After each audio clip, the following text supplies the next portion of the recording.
Going on, guys?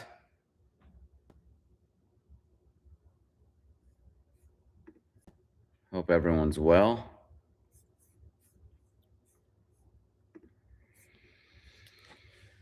Here at the facility, uh, doing some more work on getting it ready. Want to see if anybody's up for a live stream today.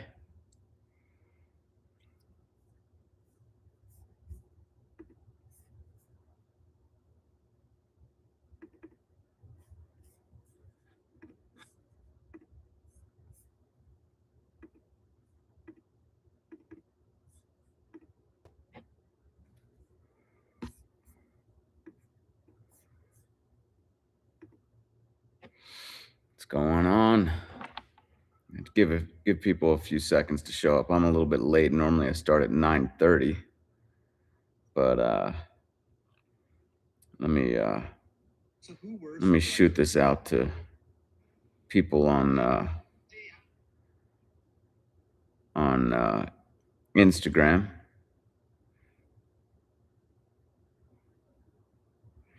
Let's see.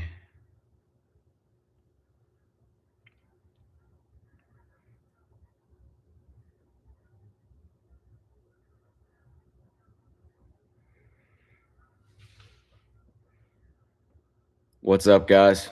Going live on YouTube right now. So head on over to YouTube at The Swing Mechanic, all one word. YouTube at The Swing Mechanic. And we're going to be talking about a few things swing related, golf and baseball. So I'll see you there. Maybe I'll just hang out for a second, actually, on Instagram as people are jumping on here. I'll hang out for a little bit on Insta. Maybe even I'll just stay on Instagram. But if I show video, you guys can't see it on Instagram. So what you're seeing behind me is my new facility, which I'm still getting ready, still painting, still getting it ready. It's a mess, but it's coming along. Wanted to jump on and answer any any swing questions that you guys might have. How's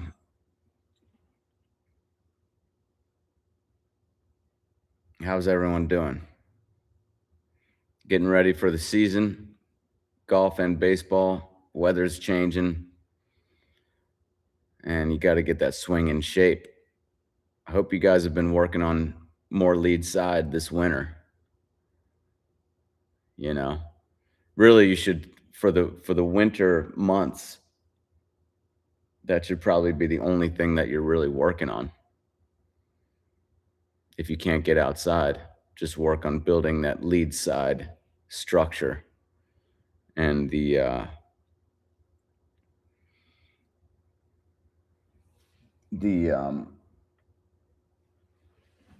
strength in your lead side. I'm gonna put this on because it's a little chilly in here.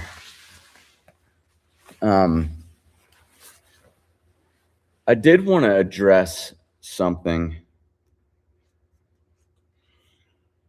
that is a little difficult to talk about because I don't like to be that kind of person, but the baseball swing instruction community is unpoliced. They're I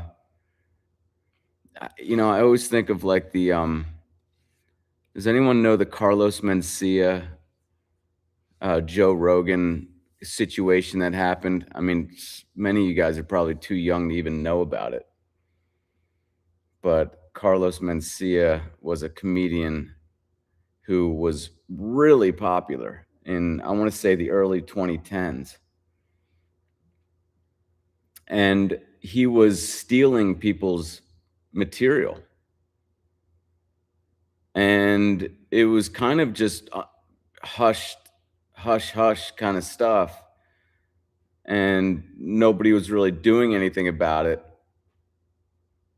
but everyone knew in the community. It's just people out in the, the people, um,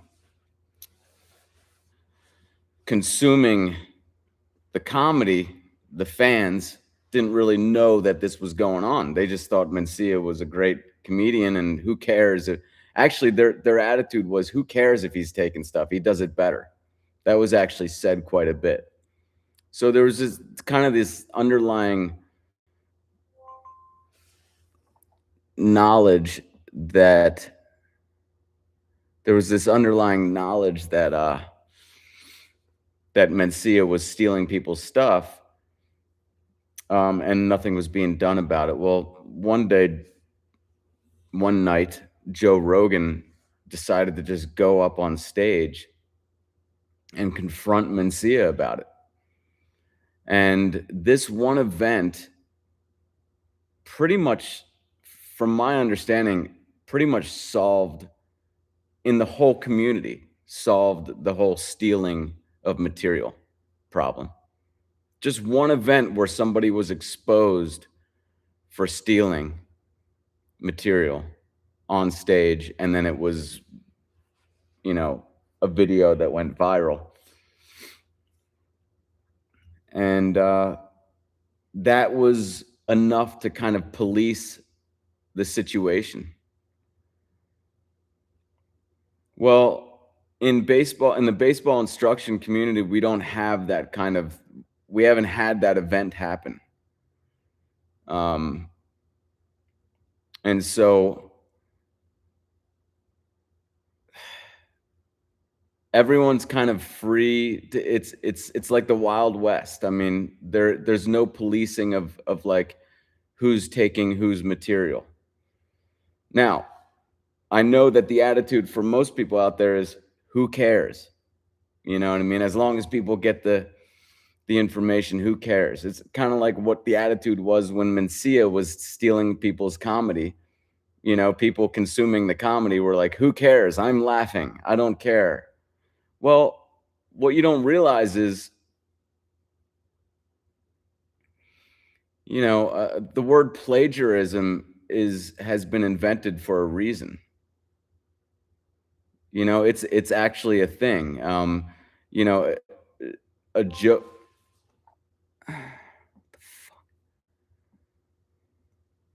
A joke could just take a second to a joke could just take a minute to perform, but it might have taken somebody literally 10 years to develop that joke. I say all this because there's in the swing instruction community in baseball, it is stealing stuff is pretty rampant. To me, there's not a whole lot that's worth stealing, except for really two guys, myself and Richard Skank. And I think, you see a lot of people taking Skank stuff. And oftentimes, from what I see, not giving him really credit, not just saying like, hey, I'm a follower of Skank's material. Just to let you know, this is the guy who developed it. But, I put my own little twist on it, but just to let you know, Richard Skank is the person who I think he nailed it with what he figured out. There's not, none of that happens. And I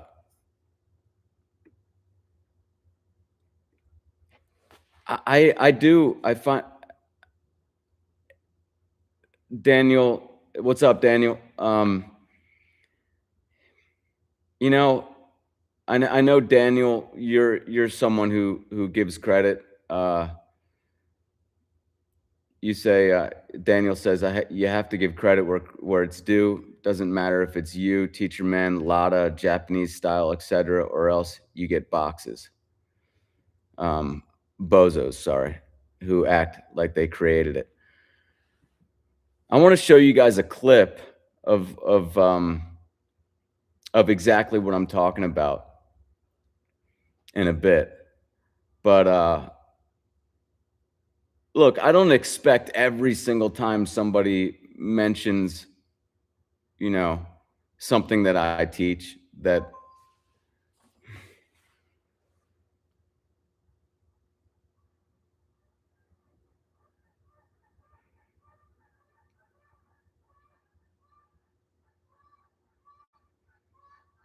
sorry about that. I'm not sure why my phone keeps doing that. I don't know what exactly is going on with that, but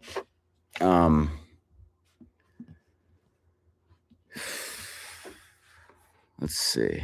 So anyways, I want to show a clip of something that really bothered me from this guy Ian Jenkins, who you guys probably know if you're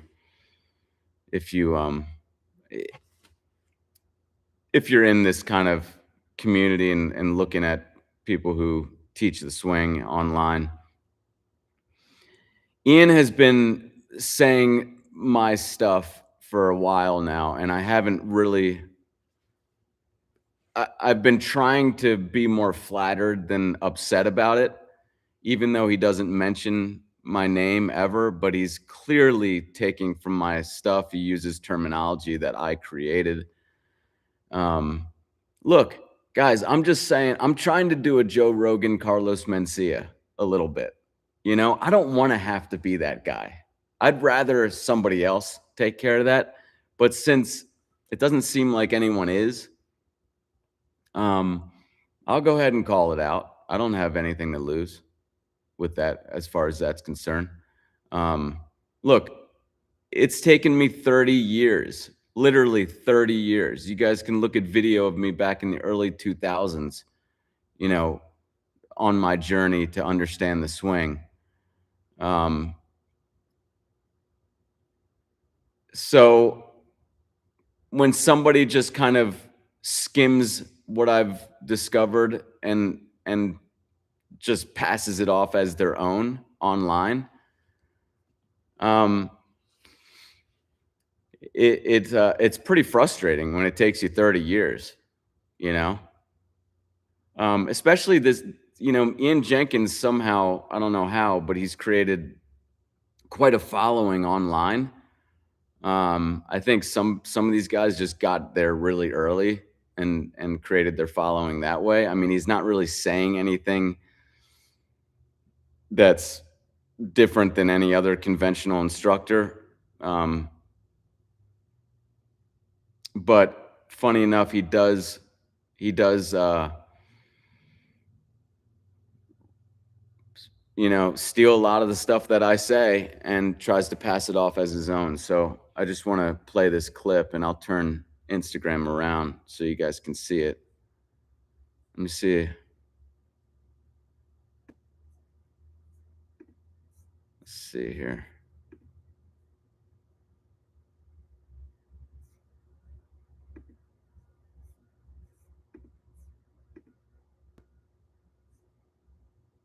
All right. So who were some of like the early swing guys that you were looking at and trying to emulate? Was there anyone outside of Donaldson? Donaldson was the first one, and then it went to Griffey and Babe Ruth. Actually, I would. Funny enough, those are the guys who I always have been pointing to.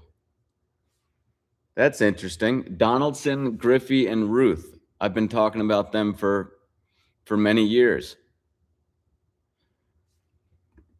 Sit in the basement. Yeah, and that's when I started training, watching Griffey. It was the first time not the first time. I would say I always saw this thing and sounds like he's prevaricating a little bit there. Let's see what he discovered when he was watching Griffey.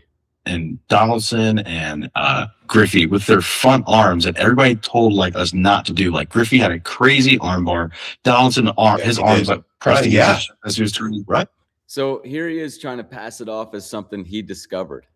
Like, look, I know because he reached out to me, fascinated with what I've been teaching about 2 or 3 years ago.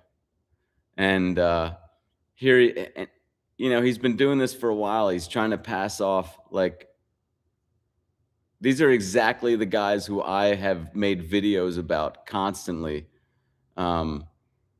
since, I don't know, 2019 or so.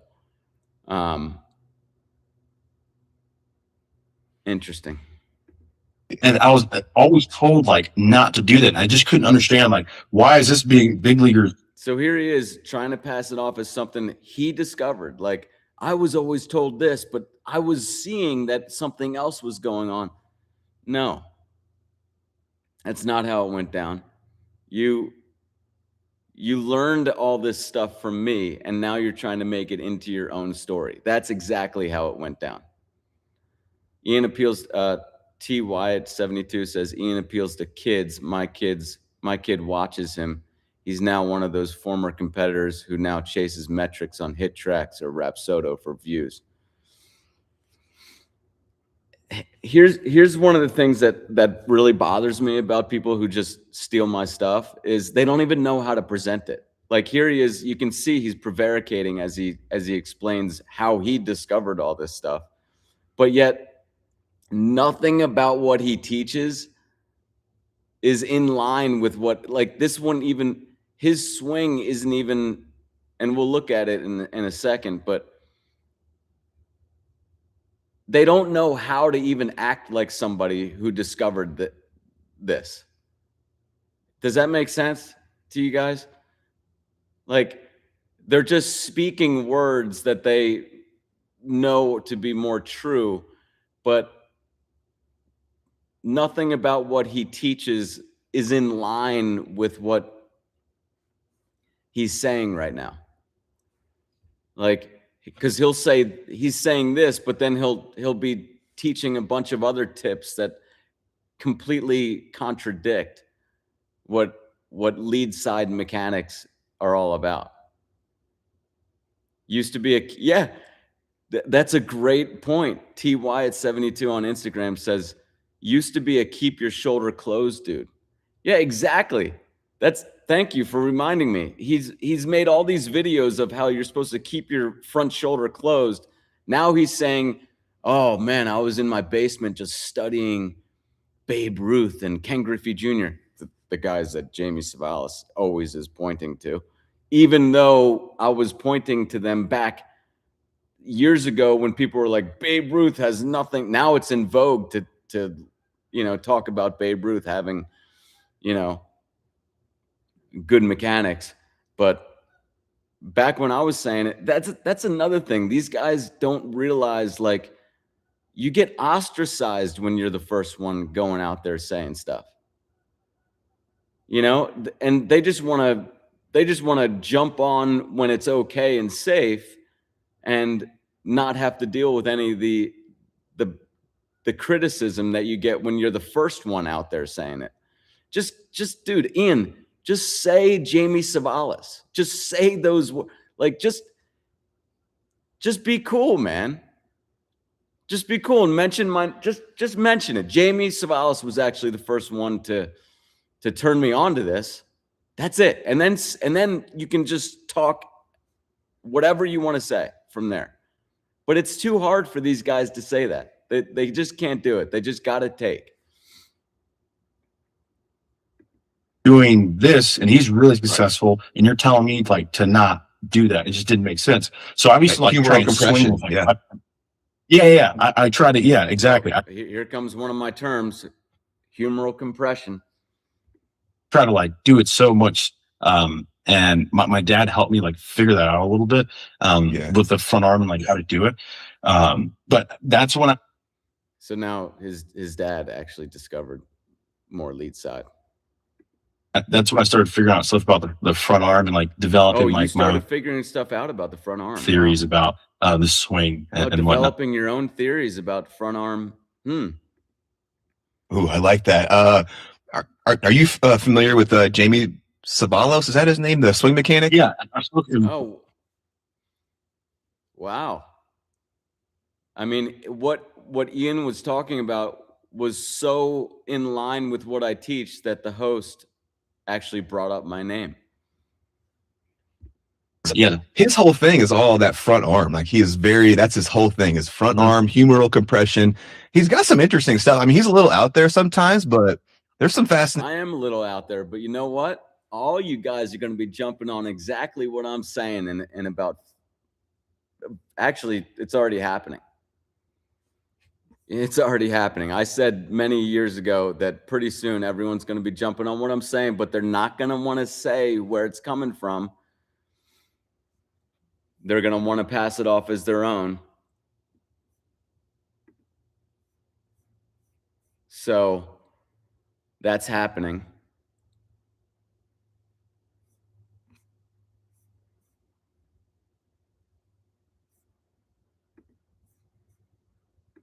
Stuff I out think it's there. great stuff. I think it's great stuff. I think that everybody has a piece of the puzzle. I think that Look, I think he's got great stuff. But I think everyone has a piece of the puzzle. This is another thing that people always get into, you know, when talking about my stuff. Yeah, it's good, but you know, everyone's right. Everyone's right. One person who has it all figured out. Everybody teaches what they teach and they believe what they believe because it is proven to be true at some point in their career. This is the tomato understanding of mechanics, which again shows me he doesn't even understand lead side mechanics. Because if he did, he would understand. Actually, there is something that's better out there. It isn't just if you think that it's the relativistic understanding of the baseball swing that people take who don't understand the swing. They want to say, oh, you know, this guy says that and he's just as right as this guy over here who's saying this. Everyone's right. That's the throwing the hands up in the air and giving up. That's what that is. That's saying, you know what? I've been trying to understand the swing. It's not working. So my new understanding of the swing is everyone's right. There's no answer. Right? Yeah. Like whatever that thing is. So like everybody has a piece of the puzzle figured out. Well said. And I want to comment on Babe Ruth and right. Yeah. Like whatever that thing is. So like everybody has a piece of the puzzle figured out. Well said. Everybody has a piece of the puzzle figured out. That sounds a lot like giving up to me. Doesn't it? I mean, okay, so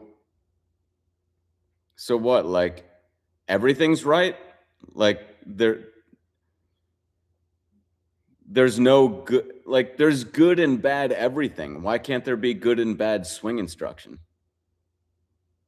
There can't be like a spectrum of good and bad and veering off towards really good or really bad. That's amazing. Like, because there's really good and really bad pretty much everything. It's just people don't want to spend the time to actually try to figure it out. That's what's going on. Or they've given up. I mean, how can you say that you're someone who discovered more lead side, like Ian Jenkins is saying here, and at the same time say that, oh, but keeping your front shoulder closed and forcing your back arm to extend with your front shoulder closed that's good too. How can they both be good? Like, you have to jump off the fence and take a stand at some point in what you're saying. And I want to comment on Babe Ruth, and it's fat. Once he's set and some of that kind of the old timey first movements are gone, and his heels down, it looks shockingly modern in terms of like the bat Yes. path, what he is doing. And it's easy to dismiss, guys, because some I don't see how you can say that. How can you say Babe Ruth's swing looks modern? I mean, the modern swing is the skank swing, and there's nothing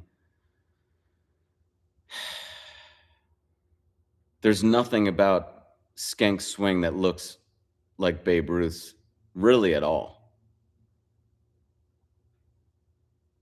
I don't know.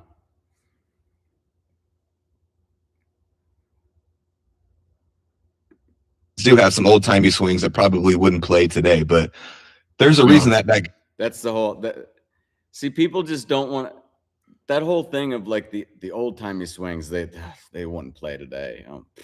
Come on. I mean, really what that comes down to is what they're talking about when they say something like that is the initial moves, everything that happens before the swing. People look at the old timers and they see the high leg kick or the tipping of the bat and they think, oh, that would never work. It's too much movement. Pitchers are too good today. They're too fast. You would never be able to have the time to do those movements. Whatever. I mean, but someday in the future, it's going to be mainstream to actually stop thinking that way. The whole idea that you just should be statue still, and statue is a word that Skank uses. He really does want you almost like a statue. That whole idea is going to go by the wayside. TY72 says Griffey is still modern to us old heads. Yeah, of course. I mean, he just played a little bit ago. I mean, when did he retire? Like, was it even, I don't know when Griffey retired, but 15 years ago? I mean, I don't know. Yeah, I mean, people even say that Griffey didn't hit the level of pitching that is that pitchers are at today. And it's just, there's a lot of muck out there in our culture. There's a lot of just hubristic, like assuming for whatever reason that players are just so dominant today, and anything that happened 15 years ago or more is just, it's old and outdated.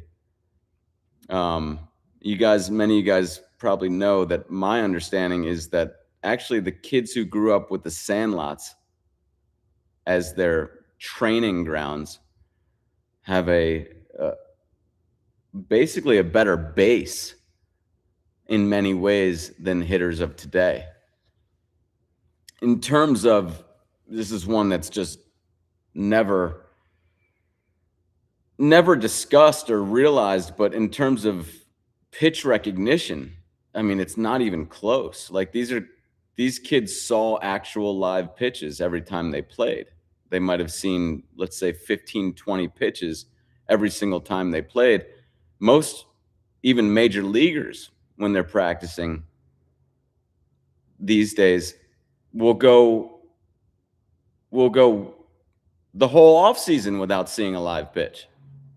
Or maybe the whole season without seeing a live pitch in practice.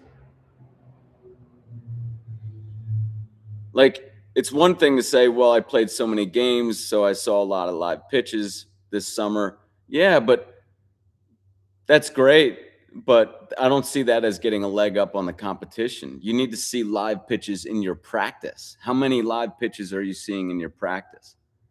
Proximity bias. I like that. Chris Collects Grails says on Instagram. I like that word, that phrase. I've heard mere exposure bias, which is pretty much the same thing. It's just saying you're biased to things that you know. But I like proximity bias even better. I hope I remember that. Chris Collects Grails says Babe Ruth's hands go for a ride on the rotating torso. Modern swing equals handsy and pushy. Yeah, 100%. We'll look at Ruth's swing right now.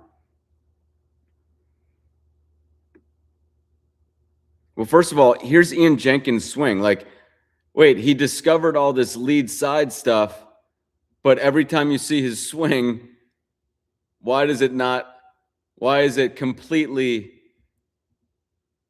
wait, you discovered it, but you decided to never actually do anything with it? Are you just trying to say you discovered it? Is that what's going on? Are you just trying to say you discovered something and you don't really know what you're saying? Because this swing is the exact opposite of more lead side. Look at the space between his lead arm and his body.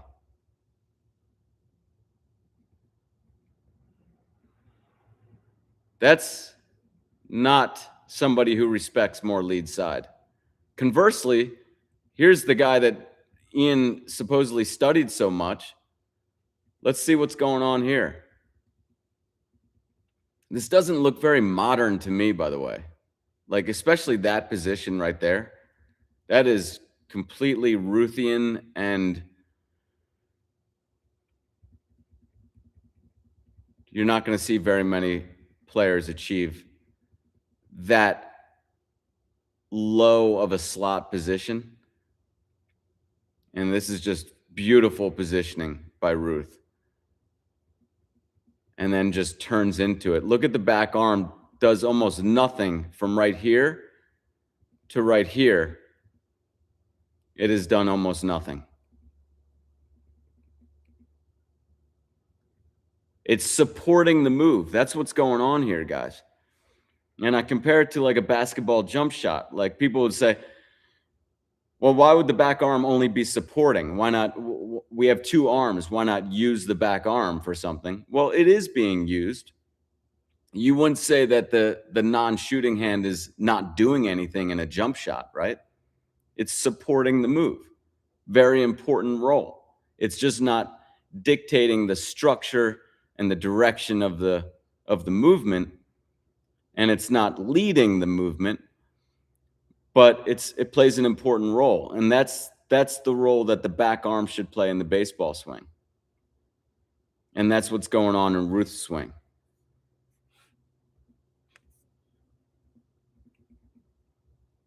Just beautiful connection there. I think that this is far and away the best swing that's ever been caught on video. It is also his 60th home run, so it's perfect. And it is a perfect swing.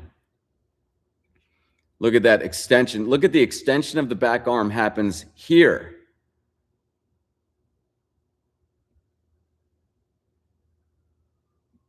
The only other guy that I really see that's got a Ruth kind of movement is Manny Machado. It is Ruth-like. You can see the way he slots, kind of gets the bat lag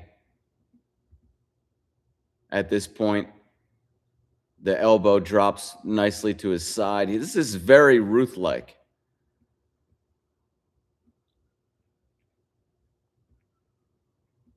So there you have it. Let me see if we have any other questions or any comments by you guys. Sorry, I mean, I hate to make it about, myself. That's not really what I like to do, but it's not even just about me. I mean, it's also about anyone else who works hard to come up with their own understanding of something. It's not right to just take it and pass it off as your own. Just give credit. Just name the person. That's all. Just name the person that you're plagiarizing. Then it's not plagiarism. But, I hate to be the Joe Rogan of the baseball instruction community, but it doesn't seem like anyone else would ever do it. but it really needs to be done. If anyone has a show out there in baseball, like expose these guys, you know, expose people who are just taking and not crediting where they're getting it from.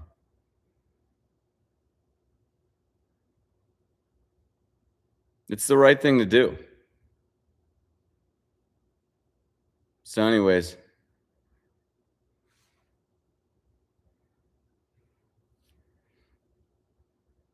what else, guys? Anything else? Appreciate you guys joining. Just talking baseball here, 35 minutes in, and I was just talking about how Ian Jenkins, he's been taking my stuff for a while now and really trying to pass it off as his own. And it's not right. There are also people who I should recognize because they don't do that. They actually talk about my stuff and mention my name. And I appreciate that. And the main guy I'm thinking of is Josh Cathcart. Josh has a big following, much bigger than mine at this point.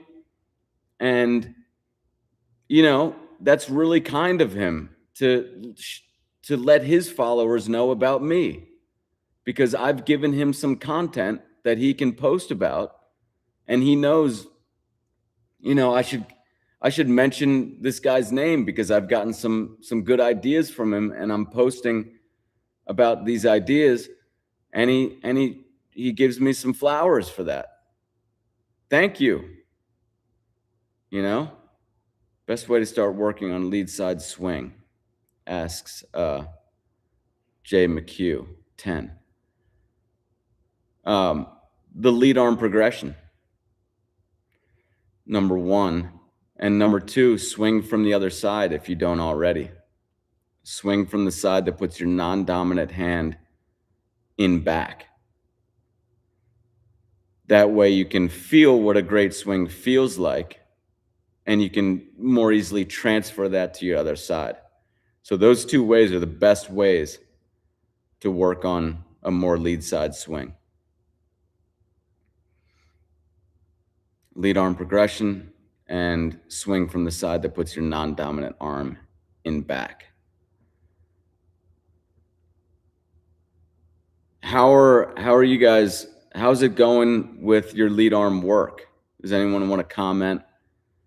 Let me know what you've found, what sort of things you've come across in your journey to be more lead side.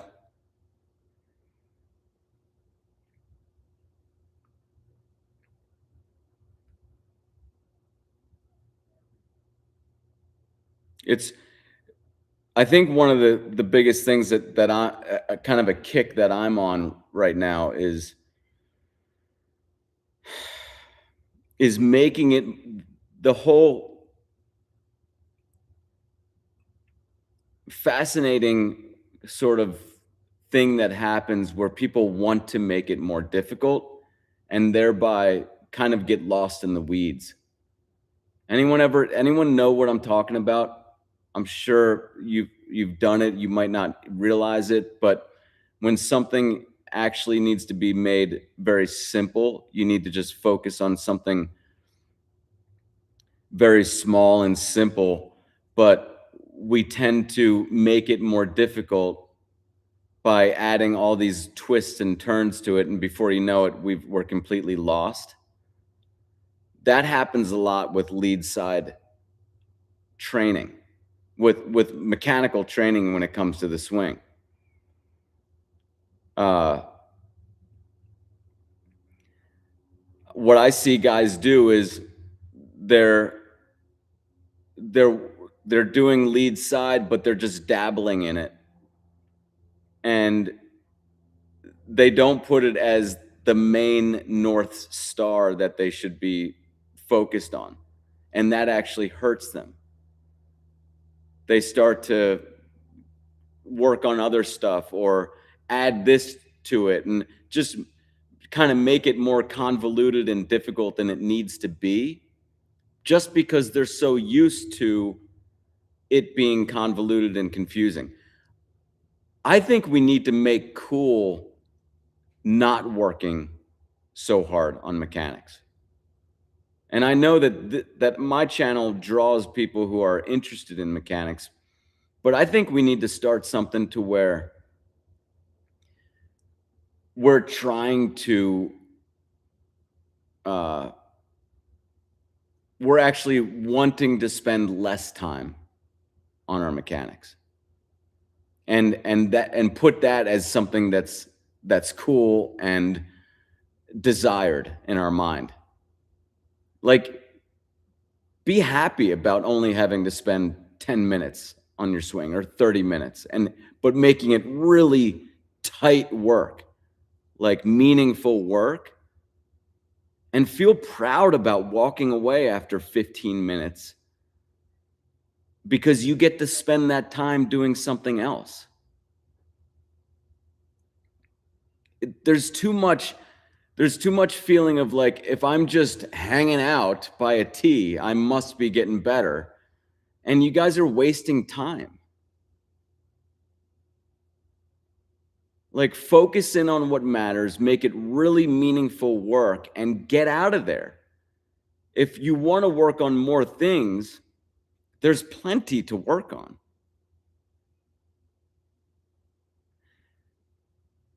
I can't help but think about pitch recognition when I think about plenty to work on. You could spend, pitch recognition is cumulative work. So every pitch that you see helps you for any time in the future. So if you're looking for something to work on, just see more pitches. I mean, line up people in your neighborhood who can throw to you and have them ready, have them on your phone ready to go.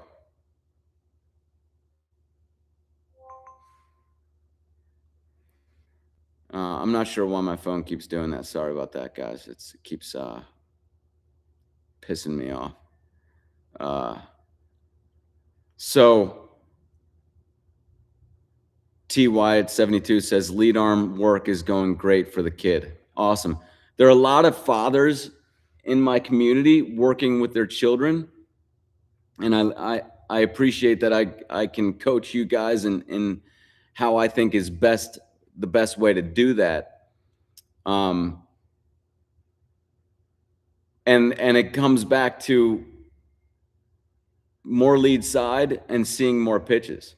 Those are the low-hanging fruit.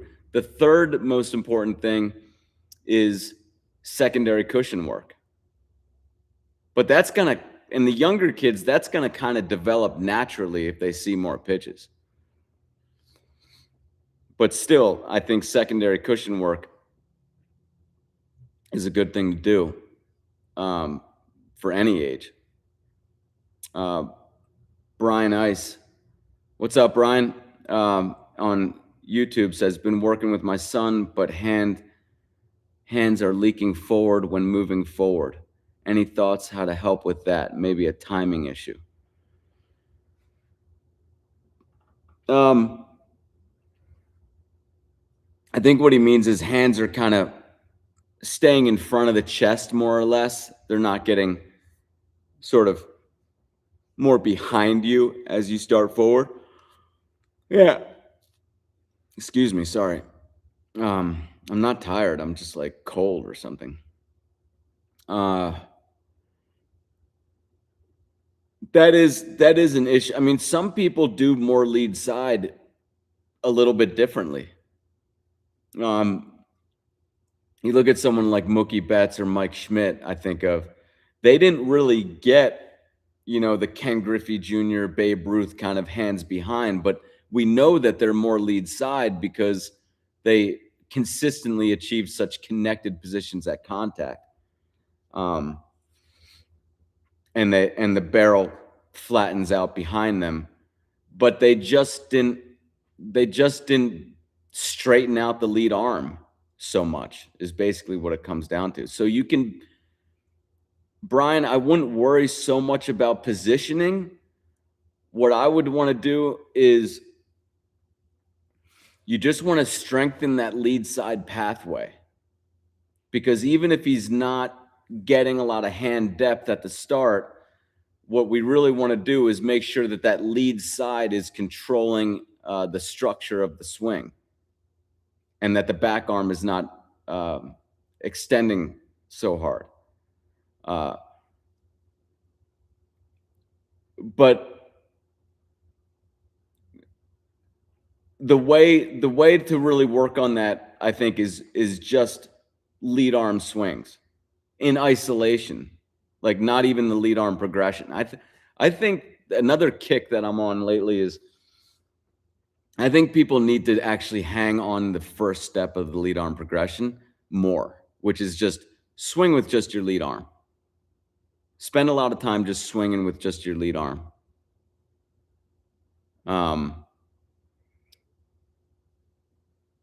We don't realize how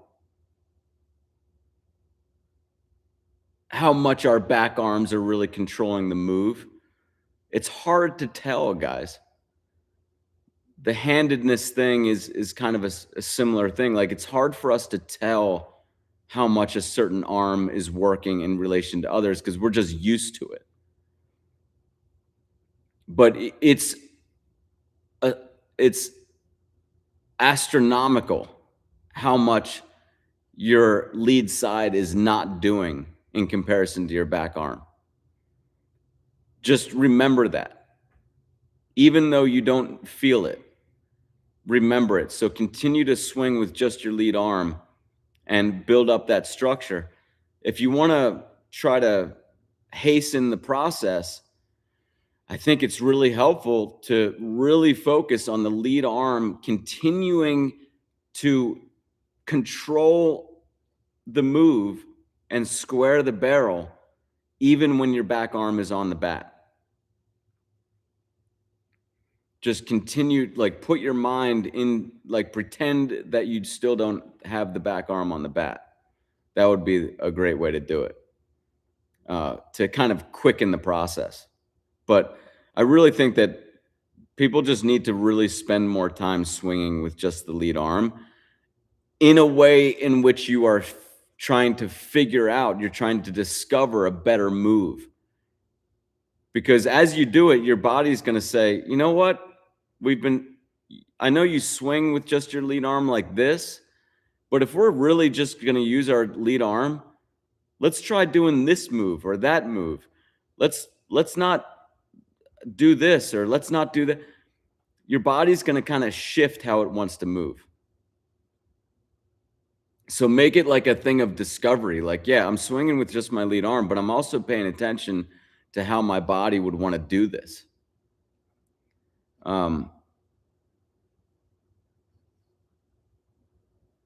Art Trail 20 on YouTube says, softball dad here.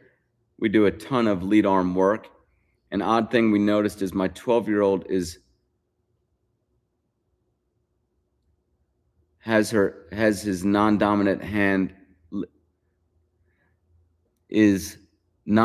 lead arm hand strength is about 15% stronger than her dominant hand.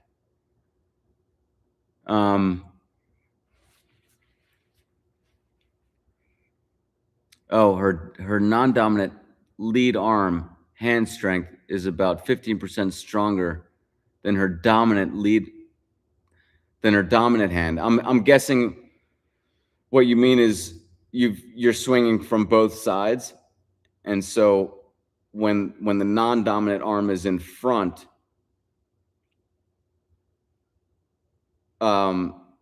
she can hit the ball 15% faster, I'm guessing. Maybe you're collecting the exit velocity of these hits. But that is interesting. It could just be because that's the side that she's always swung from, and so it is stronger in a swing movement. But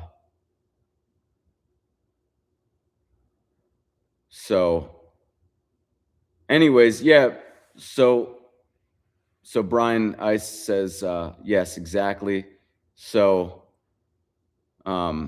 And then Art Trail 20 says, what do you think of Win Reality VR? Obviously not the real thing, but will help for pitch recognition. I haven't tried it, but I think that VR is probably going to be something pretty.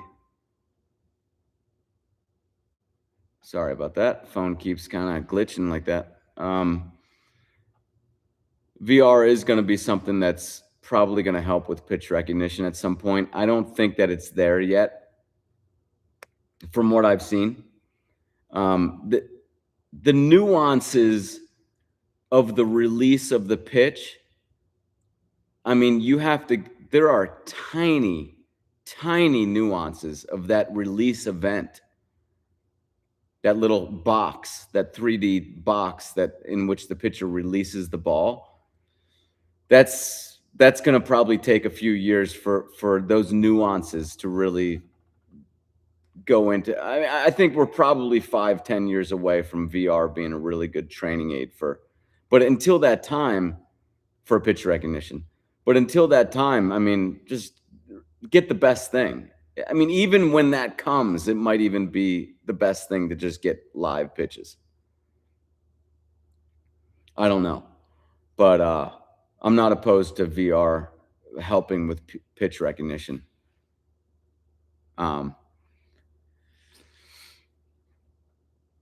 The issue causes a second load and ultimately being late to the ball. Oh, the issue of, let me go back. So that's Brian Ice saying, working with my son, but hands are leaking forward when moving forward. So I'm trying to visualize this, and I see what you're saying. The hands sounds like it could be a secondary cushion kind of thing too. It might not be so much that the hands are leaking forward as much as it is he doesn't have, like, if you secondary cushion, which is basically buying a little bit of time on an off-speed pitch by cushioning on your front knee. If you do that, you're not going to have as good a swing. I mean, it's maybe 5% less of a swing in terms of the power you're going to produce. So you need to be okay with that. But the more you practice it, the more that you'll be able to, make it almost 100% still, right? What happens is in a game is guys just assume they're beat, so they kind of give up on it or do like a weak swing, but basically give up because they're not accustomed to a secondary cushion.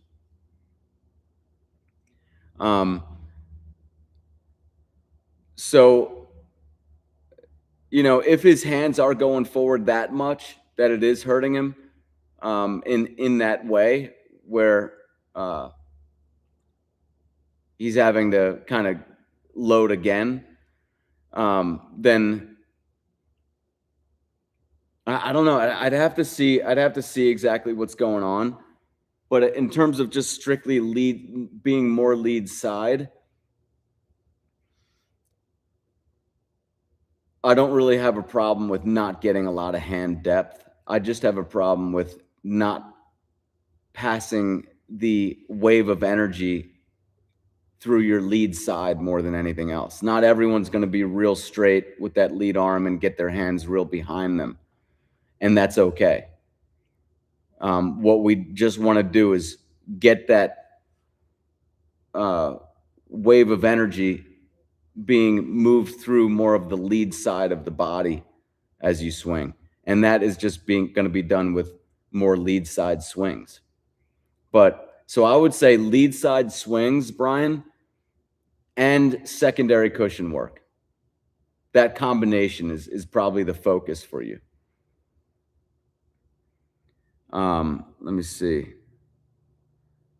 Jay McHugh says on Instagram, I'm righty throwing lefty hitting.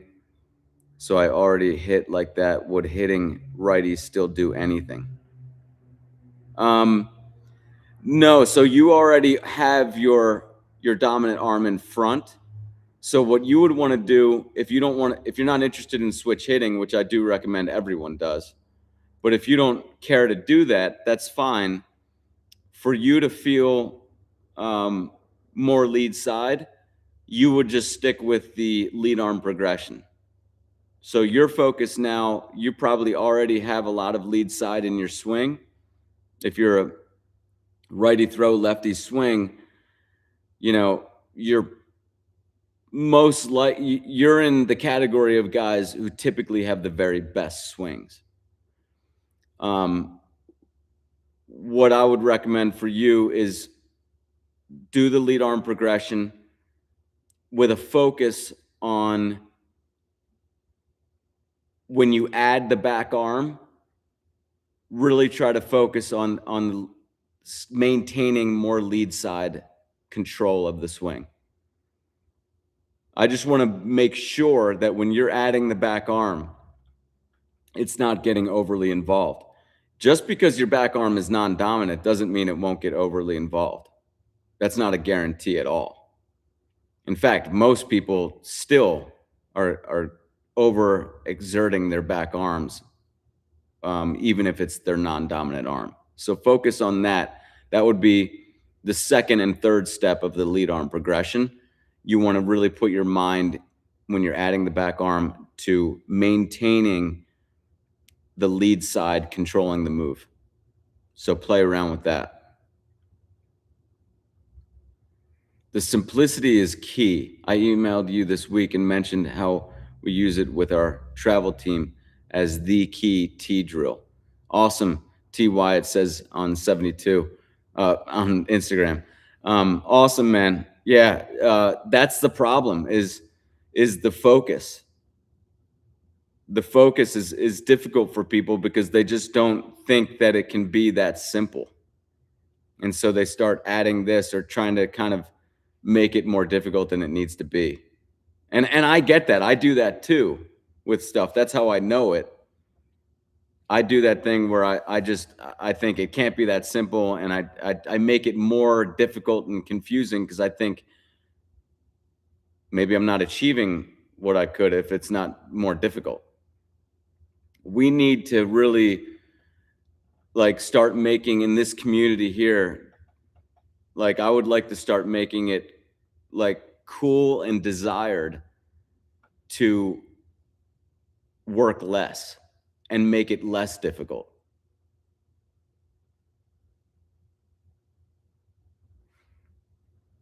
Imagine trying TY at 72 on Instagram says, imagine trying to teach 12 kids something different, trying to force all these different movements and not even knowing if it's right for them. Lead side is right for everyone. Those are my sentiments exactly. I mean, we are in in golf and baseball, we're in this kind of era or fad where it's like people have kind of given up on trying to understand the swing, and instead they're saying, oh, let's develop a protocol where we tell the clients that it's about structuring the program for your individuality. And people like that because it's like, I'm an individual. You know what I mean? It's a good business plan. It just doesn't work. It just doesn't work. We're all similar enough. You know what I mean? And more lead side is what really everyone needs. We don't need to be individualizing everything for all 1,000 people that come to us as swing coaches. And not everyone needs to hear something different. I know that that's a common opinion out there, but to me, those are opinions of guys who have given up on understanding the swing. And now they just say, well, you might need to hear this and someone else might need to hear that. I give up. I don't know. And it's just, and it makes them seem more needed. I mean, if I was interested in a business plan, what I have to give you guys is like the worst thing. Because I just tell it to you in one sentence and you guys can be off on your own and never come back and see me. So like what I have is a terrible business plan.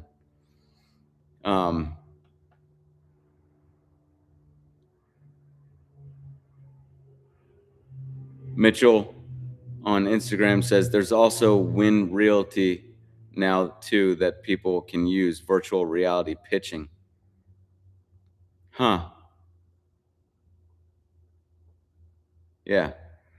No, I think there's something to virtual reality at some point in the future. I would be amazed if they had the release of the pitcher so tight. But at some point, of course, it would stand to reason that they're going to get it tight enough.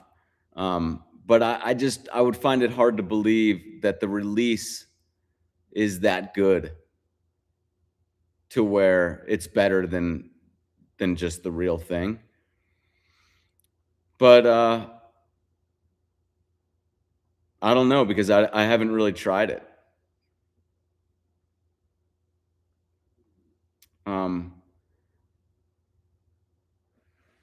So anyways, I hope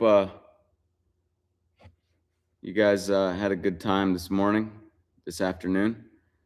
And thank you guys for joining me. We're now an hour in. How would you structure a workout? Art Rails 20 says, how would you structure a workout for maximizing adjustability, pitch recognition, and being ready to hit elite pitchers? We don't really have the option of hitting off comparable live arms. Well, that's kind of a loaded question. I'm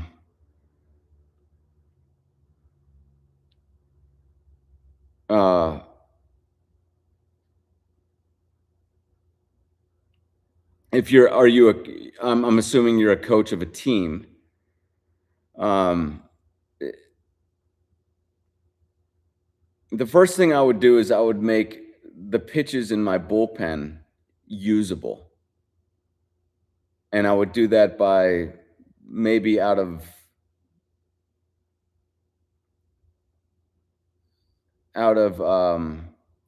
tubing and plexiglass. I would make some sort of barrier that hitters can stand behind and get and view the pitches, or just have pitchers throwing in a place where people can stand behind a fence and view the pitches. I would make use of my bullpen pitches, and that's what my pitch view product that I invented many years ago was designed to do. But I've since given up on that because it just didn't have the demand for whatever reason. I still think it's probably the best training aid I can think of, but people didn't see it that way. But so I would make use of my bullpen pitches, one.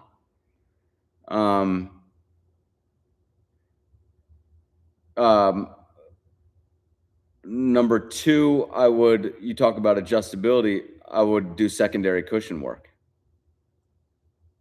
And that's just off a tee. And that's basically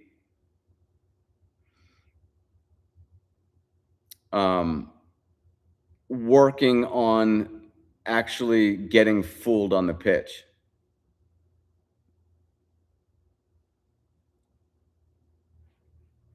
Like actually doing a realistic move that you would do to start a swing and then stop and then swing again. It's really that simple. I mean, I can talk secondary cushion and do all that. Just start your swing, just the very start of it, stop, and then start it again. Those two things. It sounds like Art Rail 20, and I apologize if I'm not saying that right, but it sounds like you're talking a little bit more towards like not mechanics, not swing mechanics, but just kind of getting ready to hit such fast pitching. I would maybe get somebody from outside to come in, maybe have a lineup of like 4 or 5 former players who can throw,